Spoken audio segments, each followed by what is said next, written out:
मित्रहरू अहिले म राष्ट्रिय मानवाधिकार आयोग अब हामी पुल्चोकमा छौँ र यो निवेदन माथि चाहिँ के अरे प्रहरी र उसले दर्ता गर्न नसकेपछि अहिले हामी राष्ट्रिय मानवाधिकार आयोगमा छौँ। हाम्रो यहाँ चाहिँ के अरे वरिष्ठ वकिल साहबहरू हुनुहुन्छ अनि हाम्रो डाक्टर साहब पनि आउनु भएको छ राष्ट्रिय मानवाधिकार आयोगको। नमस्कार हजुर, म हल्का हजुरलाई 2 मिनट चाहिँ यो अहिले यो निवेदन यहाँ हजुरले बुझिसक्नु भएको प्रक्रिया के हुनसक्छ हजुर? दर्ता हुन्छ हजुर, दर्ता भएपछि सोधिन्छ हजुर प्रहरीलाई हजुर सरकार जहाँ के छ त्यो निवेदनको बेला के छ हजुर त्यो हेरेर सम्बन्धित पक्षहरूलाई जहाँ यो कुरो तिमीले के भनाइ छ सोधिन्छ हजुर हजुर अनि हाम्रो यहाँबाट टोलीले अनुसन्धान गर्छ। हजुर हजुर यो क्षेत्राधिकार भनौँ यहाँ होला अथवा महकुद जहाँ होला त्यहाँ जनकपुर हाम्रो अफिस नै छ। हजुर सबै खोलेपछि सबै प्रतिवेदन आउँछ त्यो हजुर स्थिति के हो भनेर हजुर के सत्य भनेर आउँछ भनेर हजुर मानव अधिकारको उल्लङ्घन भएको भए होइन कुन हदमा हो भनेर आउँछ। हजुर त्यसपछि आयोग बस्छ, हामी 5 जना छौँ अनि आयोगले निर्णय गर्छ। हजुर त्यो निर्णय के हुन्छ दर्ता गर्नु भन्न पनि सक्छ हजुर अब के भन्छ त्यो आयोगको कुरा हो। हजुर अनुसन्धान भनौँ जाँचबुझ हाम्रो कार्यविधि छ, हजुर निर्देशिका छ, हजुर सबै निर्देशिका कार्यविधि बनाएर हामी अगाडि बढ्छौँ। हजुर हजुर अनि आयोग आफैले अनुसन्धान गर्छ कि फेरि अनुसन्धान प्रक्रिया चाहिँ प्रहरी मार्फत नै हुनुपर्छ? के गर्छ निवेदनमा सीमित रहेर हजुर उजुरी भनौँ निवेदन भनौँ हजुर हजुर त्यो कुरोहरू त्यहाँ उठाएका प्रश्नहरू हजुर कतिसम्म हजुर तथ्यगत रूपमा कति अनुचित के छन्, प्रमाणले पुष्टि हुन्छ हुँदैन, अनि कानुनले के भन्छ, संविधानले के भन्छ, ती सबै कुरो बुझेपछि कानुन र संविधान त छोड्ने कुरा आएन। त्यसको आधारमा आयोगले उपयुक्त निर्णय गर्छ। अब यदि पीडितले दिएको जाहेरी अन्तर्गत नै सबै प्रमाण जुटेको खण्डमा हजुरले के सरकारलाई चाहिँ म्यान्डेटोरी चाहिँ निर्देशन दिन सकिन्छ? सकिन्छ है त्यसो भए भने पनि छ आयोगले हजुर अरू के यसो गर्नु भनेर हजुर हजुर निर्देशन दिएको। अनि हजुरको निर्देश सरकारले पालन गर्ने पर्ने बाध्यात्मक अवस्था कति छ? है नजिरबाट पनि छ हजुर हजुर तर बाध्यता कति पालन गर्यो कति गरेन भन्ने कुरो हजुर सरकारको आफ्नो कुरा हो। त्यो पार्ट ए हजुर त्यो छ एउटा हजुर हजुर छलफलकै विषय छ त्यो। हजुर र पनि हामी कानुन तोडिन्छ संविधान तोडिन्छ मानिँदैन भन्ने कुरा विश्वास गर्दैनौँ। हजुर हजुर हजुर र कानुनमा जे छ त्यो गरिन्छ भन्ने विश्वास गर्छौँ। हजुर र गरेपछि यहाँबाट कुनै निर्देशन दिइयो भने हजुर हजुर त्यो सरकारले हजुर परिपालन गर्छ भन्ने कानुनको जुन मर्यादा राख्छ भन्ने हजुर हामी विश्वास गर्छौँ। हस् धन्यवाद।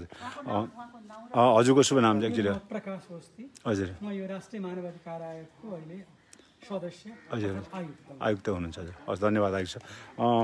हाम्रो वरिष्ठ के अरे अधिवक्ताज्यू, अब तपाईँहरूको लागि अब कहाँ के कुरा बाँकी रह्यो? तपाईँले चाहिँ सरकारी वकिलकोमा जानुभयो, त्यहाँ निवेदन लिएन, प्रहरीमा जाहेरी दिनुभयो, त्यहाँ निवेदन लिएन, मानवाधिकार आयोगले लियो, त्यो पनि त्यति साह्रो चाहिँ म्यान्डेटोरी पनि होला जस्तो लागेन। अब के छ उपाय?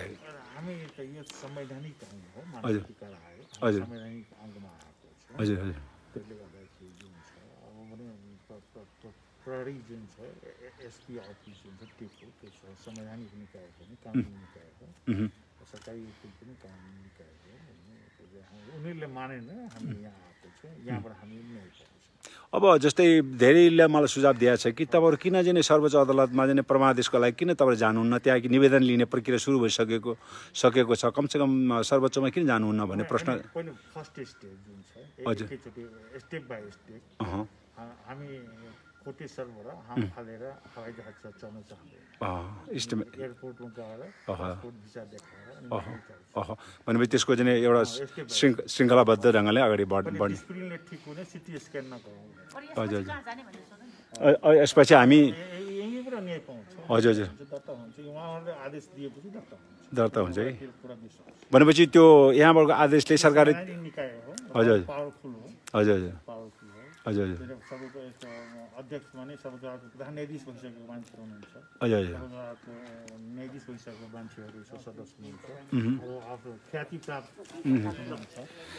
हाम्रो अब के अरे सबै कानुनविदहरू हुनुहुन्छ यता र हाम्रो डाक्टर सुरेन्द्र कुमार यादवज्यूले हाम्रो आयुक्तज्यूलाई आफ्नो चाहिँ निवेदन सारांश मात्रै भन्यो भने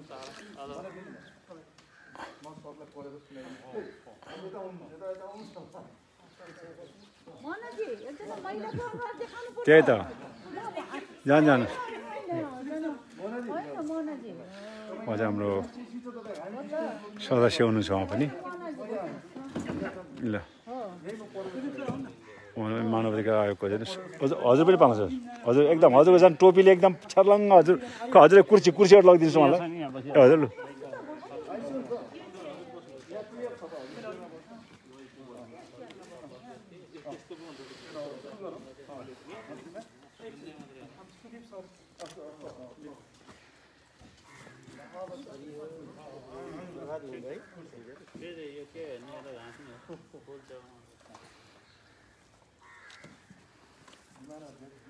राष्ट्रिय मानव अधिकार आयोग केन्द्रीय कार्यालय हरियर भवन पुलचोक ललितपुर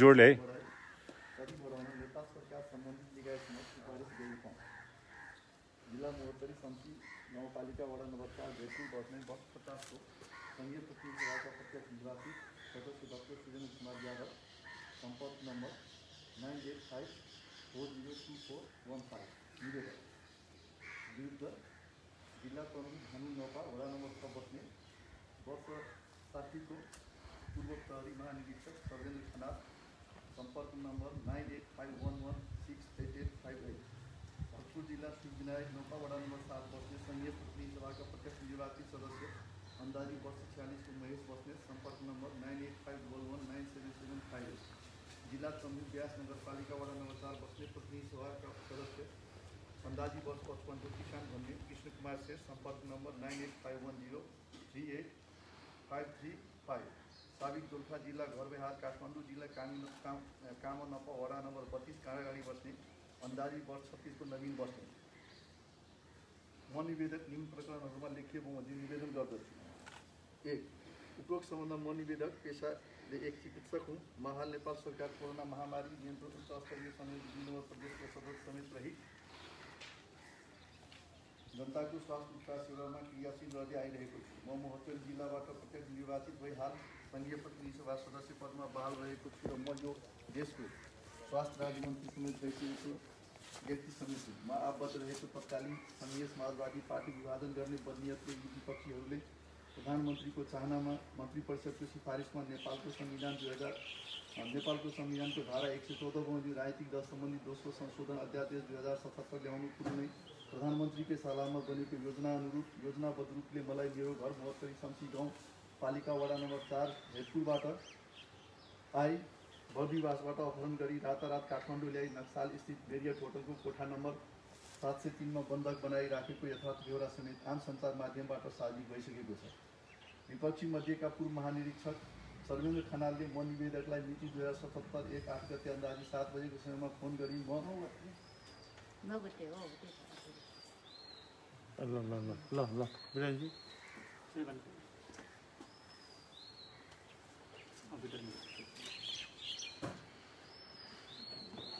सेन्ड गरे 9 गते अन्दाजी 7 बजेको समयमा फोन गरी म पहिले प्रधानमन्त्री निवास बालुवाटारमा छु। प्रधानमन्त्रीजीले तपाईँलाई भेट्न खोज्नु भएको छ।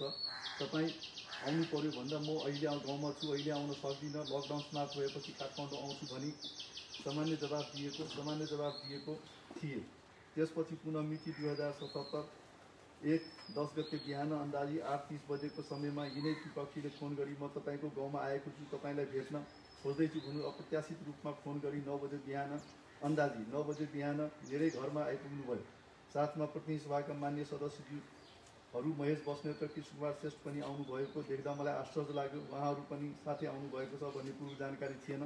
घरमा आएपछि सामान्य शिष्टाचार सहितको कुराकानी सकिएपछि विपक्षी सर्वेन्द्र खनालले तपाईँसँग अत्यन्तै जरुरी काम छ, सँगै काठमाडौँ जानु पर्यो भनेपछि मेरो जनकपुरमा काम छ, अहिले मलाई अनुकूल छैन भनेपछि हामीसँगै जनकपुर जाउँ भनेपछि विपक्षीहरूसँगै घरबाट जनकपुर आएँ। जनकपुर आउँदासम्म विपक्षीहरू गतिविधि र हावाबाट मनमा अलिकति चिसो पसे पनि जब विपक्षीहरूले 1738 नम्बर नेहरू अस्पतालको गाडी जनकपुरमा छोड्न लगाए, विपक्षीले ल्याइ आएको निलो विपक्ष आएको निलो कार उक्त गाडीमा बर्दिवास आएपछि मलाई विपक्षी समन खनालले ओह्राली बाटोमा रोकिरहेको सेतो टोयोटा गाडीमा बस्न भने र आफू पनि त्यही गाडीमा बसे। त्यो गाडीको ड्राइभरको सिटमा नवीन बस्नेत बसे। काठमाडौँ जान भनी उक्त गाडी हुर्क्याइयो। विपक्षीको कडबलको गाडी मैले प्रतिवाद गर्न सक्ने अवस्था नै रहेन। करिब 1 घण्टापछि उक्त गाडी सिन्धुली जिल्ला प्रहरी कार्यालय नजिक रोकिएपछि पहिले नै त्यहाँ पुगिसकेका विपक्षीहरू महेश बस्नेत र कृष्ण कुमार श्रेष्ठ पनि त्यही गाडीमा चढे।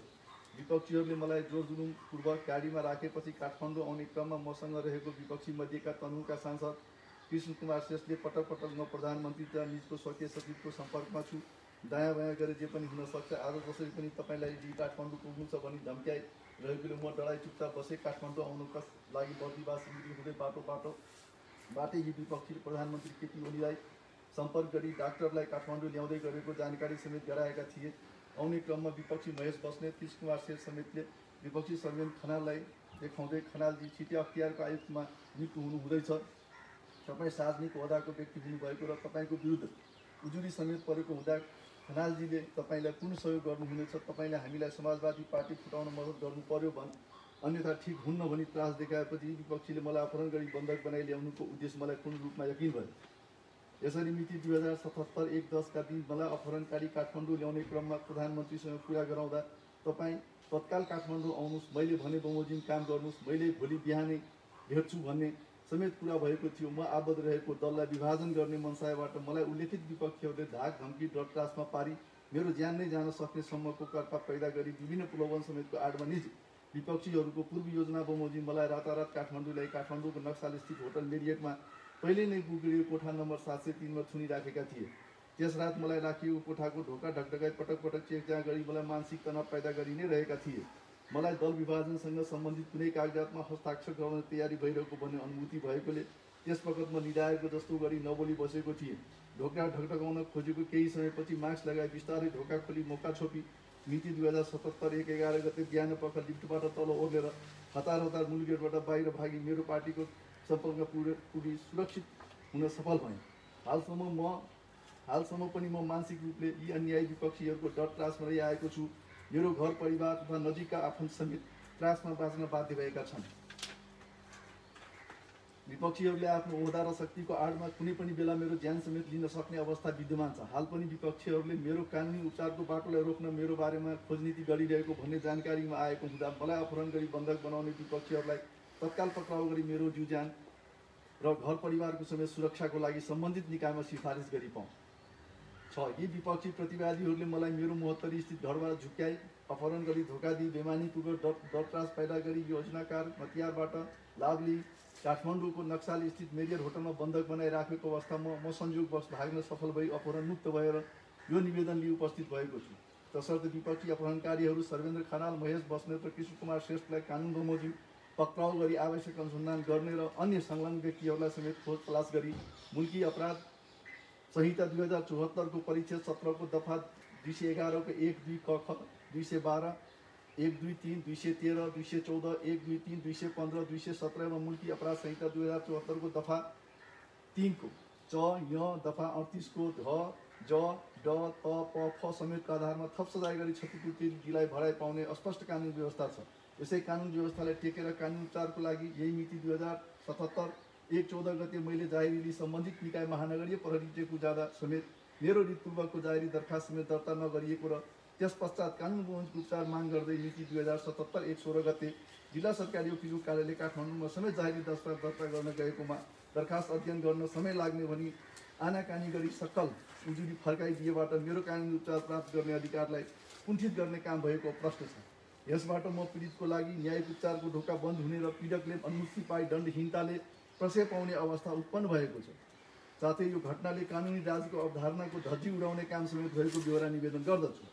साथ अन्यायी विपक्षीहरूले मिति 2077 1/10 मा मलाई अपहरण गर्नका लागि प्रयोग गरेको सवारी साधन, सञ्चार उपकरण तथा घटनास्थल होटल मेरियट काठमाडौँ नक्साल समेतको विवरणले प्रतिवादीहरूले विभिन्न सञ्चार माध्यममा दिएको अन्तर्वार्ता, स्वीकारोक्तिपूर्ण संवादहरूको विवरण, छापा तथा विद्युतीय सञ्चार माध्यमहरूमा दिएको समाचारको कटिङ रेकर्ड समेत झिकीबुझी पाउँ। साथै उक्त कार्यमा यी प्रतिवादीहरूसँग संलग्न व्यक्ति कोही कसैको संलग्नता भएमा निजै प्रतिवादीबाट खुलाई अनुसन्धान गरी पाऊँ। म निवेदक एक जिम्मेवार प्रतिनिधि सभा सदस्य हुँदै नेपालको संविधान प्रत्याभूत गरेको मौलिक हक, सम्मानपूर्वक बाँच्न पाउने हक, स्वतन्त्रताको हक तथा मानव अधिकारको उल्लङ्घन, गम्भीर उल्लङ्घन हुने गरी विपक्षीले मलाई अपहरण गरी बन्धक बनाउने जस्तो मानवता विरोधी जघन्य अपराधको कसुर गरेको बेहोरा जगजाहेर हुँदा समेत मेरो समानताको हक अन्तर्गत कानुनको समान संरक्षण पाउने हक समेत निषेध पारिएकोले राष्ट्रिय मानव अधिकार आयोग ऐन 2068 को 10(1) बमोजिम यो उजुरीले उपस्थित भएको छु। तसर्थ सम्बन्धित ऐन एवं नेपालको संविधानको धारा 249ले यस आयोगलाई प्रदत्त गरेको संवैधानिक अधिकारलाई प्रयोग गरी विपक्षी अपहरणकारीहरूलाई आयोगमा उपस्थिति गराई जानकारी वा बयान लिने तथा बकपत्र गराउने, प्रमाण बुझ्ने, दोषी प्रमाण दाखिल गर्न लगाउने कार्य गरी कानुन बमोजिम छानबिन अनुसन्धान गरी निजहरूलाई हदैसम्मको कानुनी कारबाही र कानुनी उपचारका लागि सम्बन्धित निकायमा सिफारिस समेत गरी पाऊँ। यसमा लेखिएको बेहोरा ठिक साँचो छ, झुटा टहरे कानुन बमोजिम सहुला बुझाउला। डाक्टर सुरेन्द्र कुमार यादव, संघीय संसद प्रतिनिधि सभा सदस्य, मिति 2077 वैशाख 18 गते, रोज 5 कति ठाउँ इनिसियल सिग्नेचर गरिदिनु पर्छ। ठिक छ, पर्दैन गरिदिनु दर्शक हुन्छ सानो सानो सही गर्नु त गरिसक्यो सबै ठाउँमा। कतिवटा छ नि कतिवटा इनिसियल जहाँ जहाँ क्यारमेट छ त्यही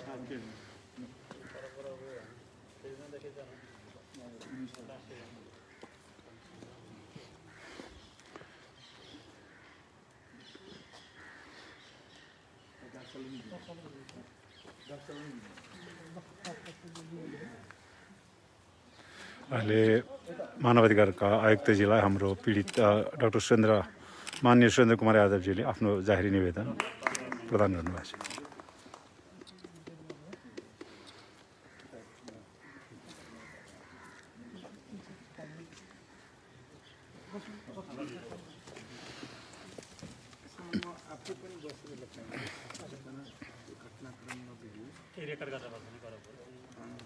अलि जोडले बोल्नुहोस् है।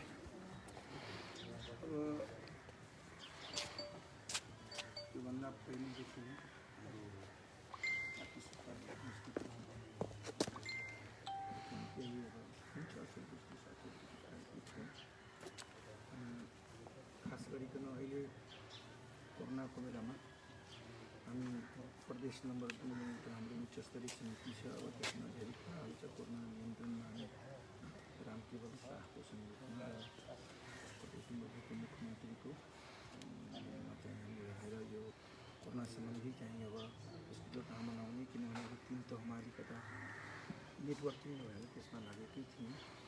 अब अचानक अब त्यहाँ बिजीको त्यो दिन पनि मलाई एक दिन पहिले 8 गतिको निस्केको छ, 9 गति 6 बजेर समथिङ मिनटमा यसरी लेखेको छ।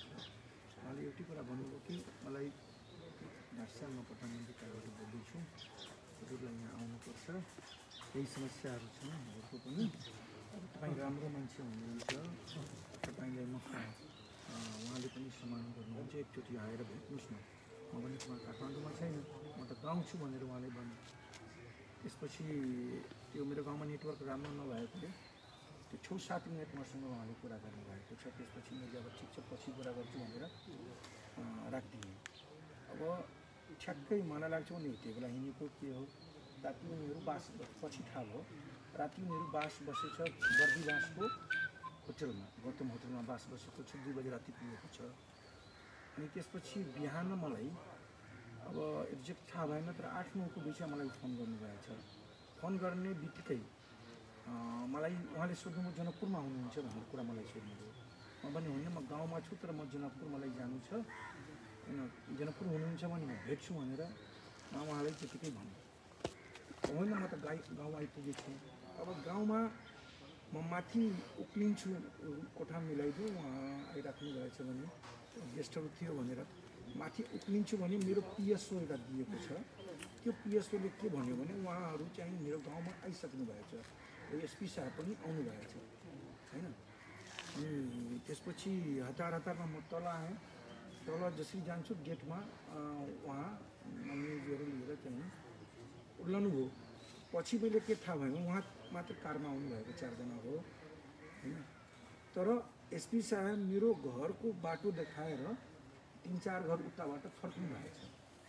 पछि पनि म उहाँसँग कुरा गरेँ कि तपाईँ म कहाँ कोही गेस्ट आउँदैछ भने मलाई त पनि भन्नुपर्छ नि होइन मलाई त उहाँले होटल बुक गरिदिनु भयो होटल बुक गरिदिएँ हजुरको घर देखाउन भन्नुभयो अनि यस्तो अलिकता जवाब पनि मसँग अहिले भर्खर कुरा भएको मैले रेकर्डिङ पनि सुनेँ होइन तपाईँले त्यहीँ भन्नुभयो उहाँले भन्नुभयो म देखाइदिएँ उहाँले भन्नुभयो मलाई केही काम थियो तपाईँले पनि त आउनुपर्छ नि अनि त्यसपछि अब उहाँहरू आएपछि अब पहिलोचोटि आएको अनि अब हाम्रो त घरमा खानासाना पाकिरहेको थियो र अनि घरमा गेस्टहरू थियो उहाँलाई खानासाना खुवाएँ र उहाँ अलिकता त्यही कुराहरू जुन कुरा लेखिएको छ उहाँ यस्तो भन्दै हुनुहुन्छ त्यहाँ पनि कुरा गर्नुभयो र अलिकता राजनीतिक कुराहरू उहाँले गर्नुभयो म भने कि मलाई सन्चो छैन मलाई जनकपुर यो काम जानु छ त्यसपछि म उहाँहरूसँगै गाडी मेरो नलिन भने उहाँहरू भन्नुभयो म भनेको होइन मलाई त जनकपुर जानैपर्छ बरु हजुरहरू बडीमास बस्नु होला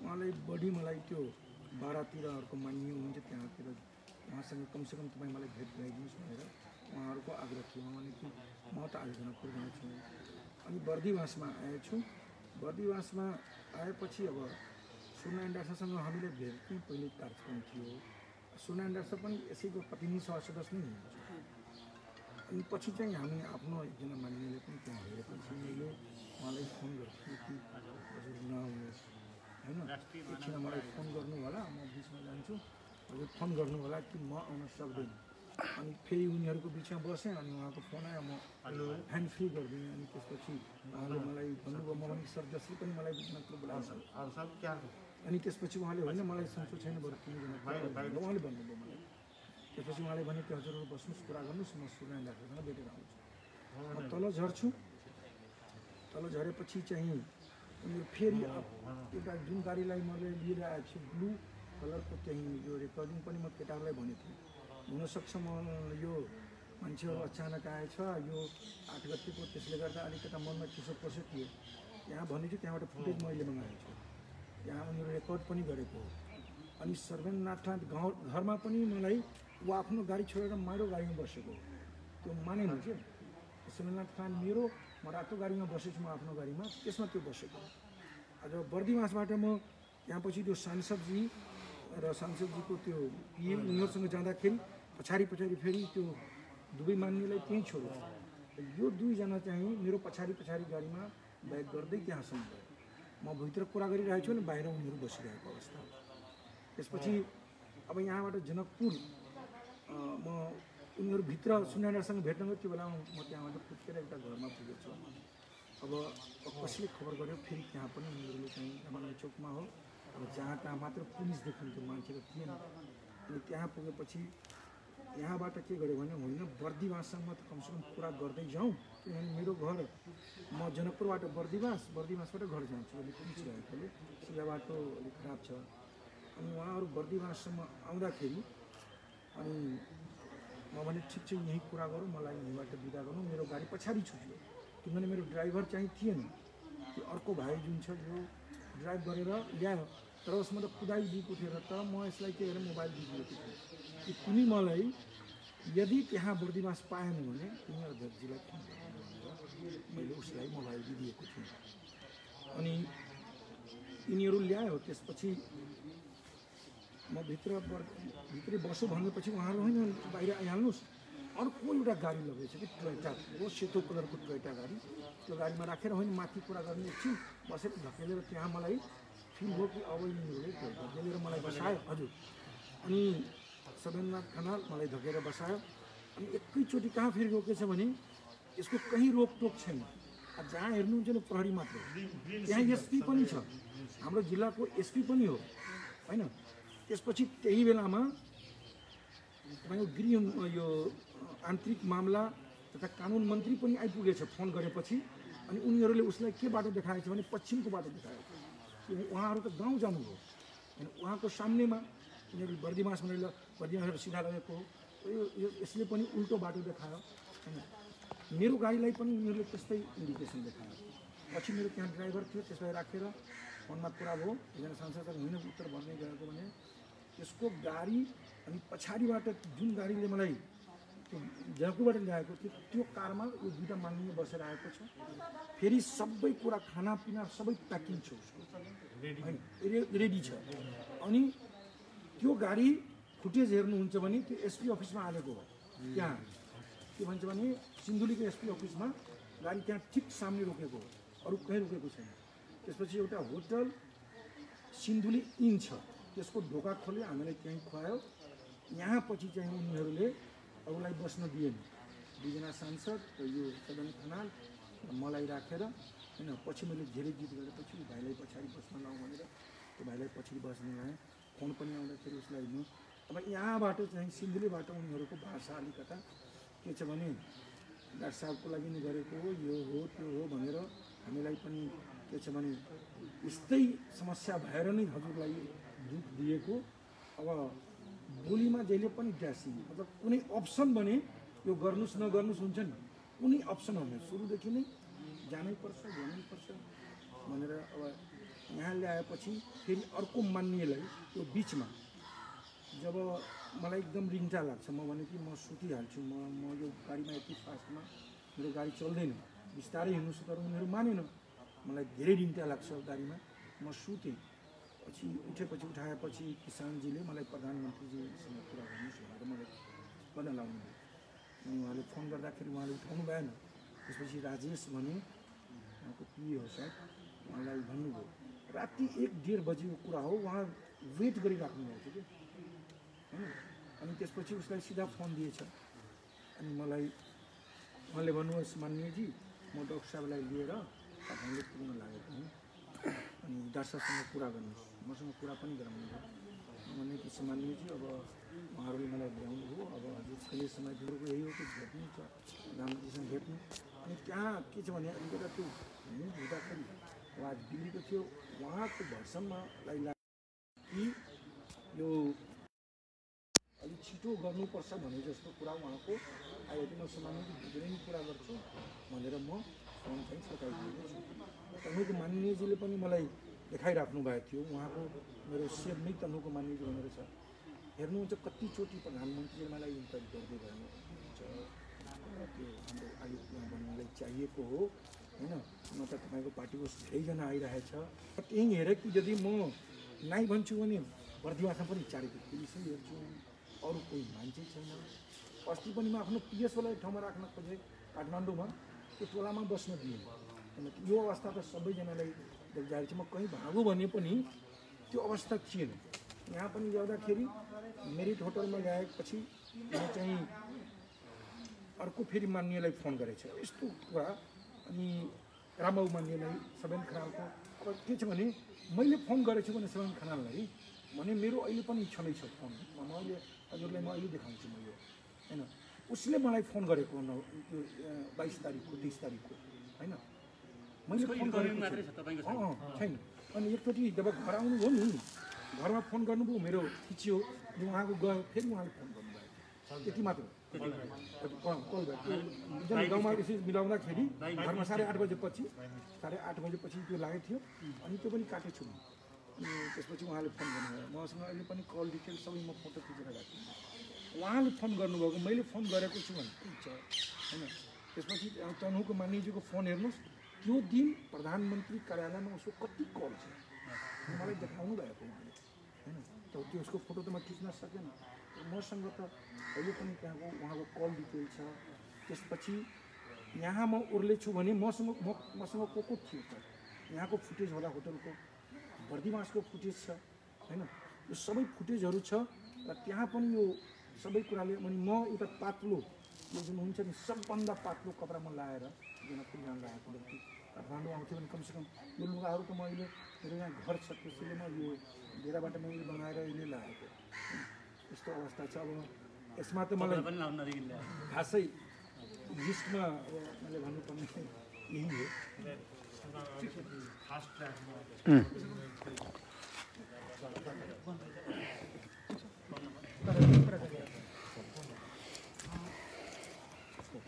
पछि गरे हुन्छ ठिक यहीँ गराइने एकछिन सही गराउनु दिनु।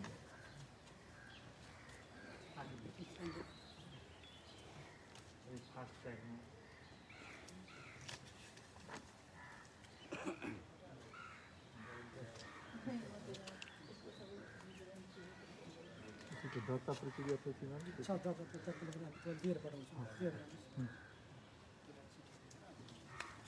हाम्रो आइटी दिशामा एउटा सल्लाह है अब जस्तो यहाँ जस्तो के क्वालिफिकेसन मोटरीमा पनि यसले दर्ता गराउनुहुन्छ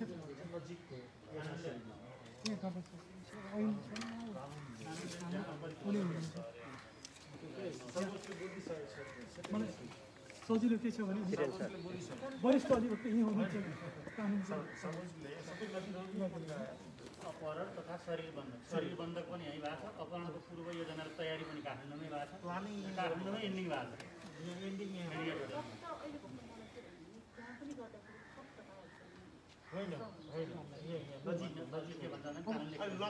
लकडाउनको बेलाले सम्भव म अलिकति थोरैमा यो यहाँ अध्यक्ष पनि पाल्नुहुन्थ्यो, अलिकति उहाँको स्वास्थ्यमा अलिकति समस्या छ, आज रेस्टमा हुनुहुन्छ।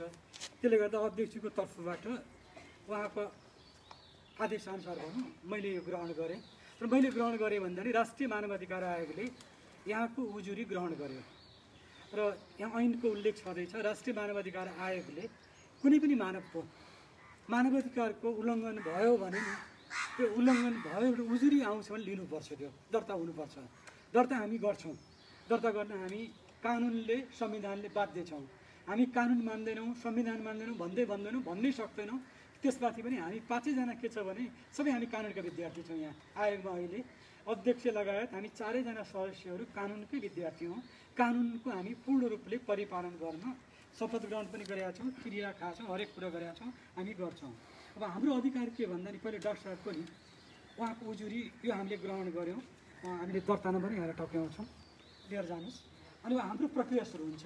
हामी के हेर्छौँ, अरू धेरै लामो कुरा नि यो अपराध भयो भएन, यो अपहरण हो होइन, त्यो हेर्ने काम हाम्रो होइन, त्यो काम हो प्रहरीकै हो, त्यो अदालतकै हो, हाम्रो होइन। र हाम्रो कुल अधिकार के हो भन्दा हाम्रो अधिकारभन्दा पनि कर्तव्य डाक्टर साहबको अपहरण भएको हो कि होइन। जसरी यहाँ निवेदनमा उल्लेख गरिएको छ, उजुरीमा लेखिए बमोजिमको कार्यहरू भए कि भएनन्। ती कार्यहरू भयो भने उहाँको नि यदि हो भने नि उजुरीकर्ताको मानवाधिकार उल्लङ्घन भयो कि भएन। यदि उल्लङ्घन भएको रहेछ भने त्यसलाई पुनर्स्थापित गर्न के गर्नुपर्छ, राज्यले के गर्नुपर्छ, सरकारले के गर्नुपर्छ भन्ने कुरो त्यहाँ हामी बोल्नुपर्छ। त्यो बोल्ने हाम्रो अधिकार हो, अधिकारभन्दा नि हाम्रो कर्तव्य हो त्यो। र त्यो कर्तव्यप्रति हामी एकदमै सजग छौँ। र यसमा अब तुरुन्तै हाम्रो प्रक्रिया के हुन्छ भन्दा यहाँ तोक लाग्छ, तुरुन्तै अलिक सचिवजीलाई ह्यान्डओभर गर्छु र हाम्रो डिपार्टमेन्ट छ यहाँ, र त्यसले के गर्छ भन्दा सबै यो अध्ययन गर्छ, अनुसन्धान गर्छ। अनुसन्धान कुन अर्थमा भन्दा यी तथ्यहरू जो उल्लेख छन् ती सत्य हुन् होइन कसले पुष्टि गर्छ अथवा गर्दैन, जे हुन्छ त्यो के हुन्छ। त्यसपछि प्रतिवेदन एउटा नि मानव अधिकारको दृष्टिकोणले एउटा हामी आफ्नो धारणा पक्कै बनाउँछौँ। र यो अन्तिममा प्रतिवेदन तयार गरेपछि आयोगमा आउँछ, हामी 5 जना बस्छौँ, 5 जना अध्यक्ष लगायत 4 जना अरू आयुक्तहरू छौँ, र हामी एउटा उपयुक्त निर्णय गर्छौँ यसो गर्नु पर्दो रहेछ भनेर। र प्रत्येक उजुरी र प्रत्येक मेरो मानवाधिकार उल्लङ्घन भयो, मेरो अपहरण भयो भन्ने प्रत्येक उजुरी हाम्रो लागि साह्रै महत्त्वपूर्ण हुन्छन्, किन त्यसैको लागि नै एउटा संवैधानिक निकायको रूपमा हाम्रो स्थापना भएको हो। र त्यसमा हामी बिल्कुलै यहाँ सबै डाक्टर साहबलाई मन्त्रीज्यूलाई भनौँ कि हामी एउटा आश्वस्त के तुल्याउँछौँ भने नि हाम्रो यो प्रक्रिया नि आरम्भ अहिले तुरुन्तै अहिले जुन मैले हातमा पर्यो दर्ताको सानो प्रोसेस छ एउटा, त्यो प्रोसेस हुने बित्तिकै हाम्रो नीति निर्देशिका नियम सबै चिज छ यहाँ, त्यो अनुसार हामी अगाडि बढ्छौँ। र हामी डाक्टर साहबको मानवाधिकार उल्लङ्घन भयो भएन, त्यसको पुनर्स्थापित कसरी हुन्छ भन्ने कुराको हामी निर्क्युल गर्छौँ। र मलाई लाग्छ अदालतमा पनि यहाँहरू पक्कै पनि जानु पनि पर्छ। र हामीलाई के छ भन्दा निर्देशन दिने अधिकार चाहिँ छ, तर अदालतको जस्तै अवहेलनामा कारबाही गर्ने अधिकार छैन। अदालतको आदेश परमादेश भयो भने अथवा केही कुनै अदालतले बोल्यो भने त्यो सरकारले मान्नै पर्छ। र हाम्रो पनि ऐनमा त लेखा छ मान्नै पर्छ, तर नमानिएका उदाहरणहरू पनि छन्, नभएको होइन। र तर पनि हामी के अनुमान गर्छौँ भने एउटा कानुनी राज्य रुल अफ लमा कानुन बमोजिम दिने निर्देशन आदेश पक्कै पनि अर्को निकायले मान्नु पर्दछ र मान्दछ भन्ने नै अनुमान गर्दछौँ। र यो हामीले ग्रहण गऱ्यौँ राष्ट्रिय मानवाधिकार आयोगमा। यहाँको उजुरी डाक्टर यहाँको उजुरी हामीले लियौँ, विधिवत दर्ता प्रक्रियाहरू सबै चल्छ। सचिवजीलाई म तुरुन्तै अगाडि नै यहाँ ह्यान्डओभर गर्छु र अहिले फेरि हाम्रो टिम छ, सबै टिमहरू छ, टिमबाट भइदिइहाल्छ। म यहाँ लेखि नै हाल्छु। हामीले पनि अब संविधानले प्रत्याभूत गरेको जुन कानुनी व्यवस्था छ त्यसको क्षेत्राधिकारभित्र रहेर जे गर्न सकिन्छ मानव अधिकार आयोगले अपेक्षित भूमिका निर्वाह गर्नेछ। त्यसमा न्याय मरेको छैन। न्यायको शासन कानुनी राज्यलाई संरक्षण गर्नको लागि मानव अधिकार आयोगले यो घटनाबाट महत्त्वपूर्ण भूमिका खेल्नेछ भन्ने अपेक्षा गरेका